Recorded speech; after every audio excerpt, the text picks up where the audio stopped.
Alright guys, in this problem we're going to be talking about how we can convert a quadratic from standard form to vertex form.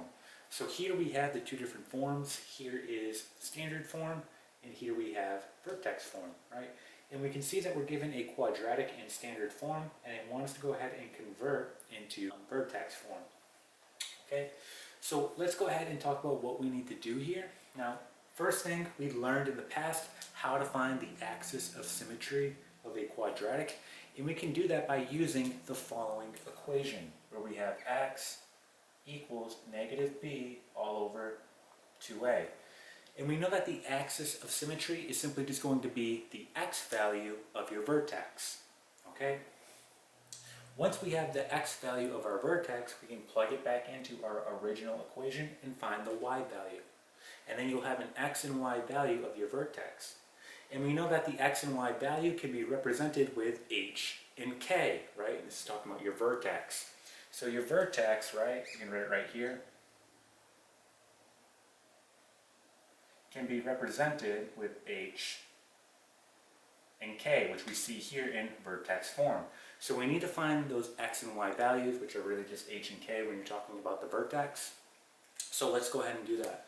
So we're going to use this equation to find the axis of symmetry, which again is the x value of the vertex. Once we have that x value, we plug it back in and find the y value of the vertex. So let's go ahead and do that. So we know that when we're dealing with standard form here, right, my b value in this case is going to be 4. So essentially we have x equals negative 4 all over 2 times my a value, which in this case is going to be 2. So we can see here that we're going to get x equals, and we'll have negative 4 all over 4, or just negative 1. So the x value, or in this case my h value, is going to be negative 1, right? So I can go ahead and record this here, negative 1. Right? And now we want to go ahead and find that y value, right? Or in other words, the k value, right? In order to find our vertex. So let's go ahead and do that. So we're going to take that negative 1, plug it back into the original equation, and find our y value. So let's go ahead and do this. So we have 2 times a negative 1 squared plus 4 times negative 1 plus 5. Alright, so let's just go ahead and do our order of operations. We know that negative 1 times negative 1 is simply just going to be 1, and then 1 times 2 is 2. Alright, plus, and we get 4 times a negative 1, so this is essentially going to be negative 4, right? And we get plus 5. So when we do this, we're going to get the following. We get 2 minus 4, which is going to be negative 2, plus 5. Or in other words, we get 3, right? So our y value of our vertex is going to be 3.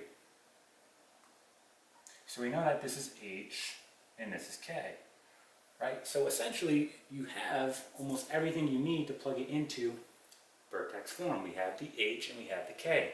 The last thing we need to do is find this a value, and remember this a value represents a vertical stretch or compression. It can also indicate a reflection about the x-axis if it's negative.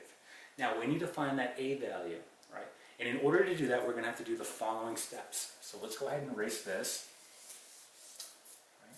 We know this f of x is really just y, right? And we have this x. So essentially what we need to do here is we need to find a point, all right, that this quadratic passes through.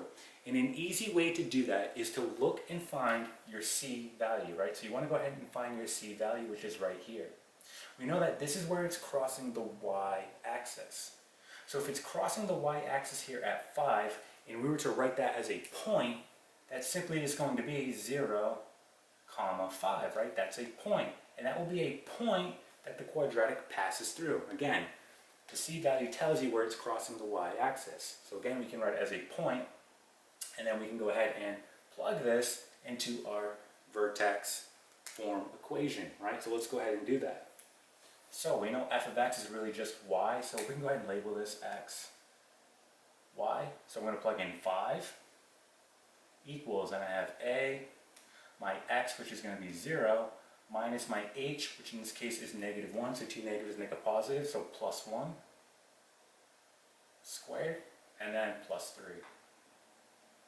Okay, so doing this out, we get 5 equals, well, This will just be 1 inside the parentheses. 1 squared is simply just 1. So 1 times a is just a. And then plus 3. I want a minus 3 on both sides. Right, so we can see here that a is going to equal 2. Right, we now have all the information we need to write this quadratic into its final vertex form.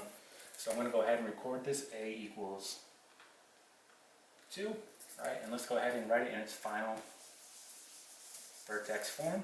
And we'll have the following. We'll have f of x equals, right, my a is 2. And then we have x minus my h, which is negative 1, so it becomes a positive, so positive 1 squared, and then plus my k, so plus 3. Right? And this here is going to be your final answer. Okay, so that's how you convert a quadratic from standard form into its vertex form.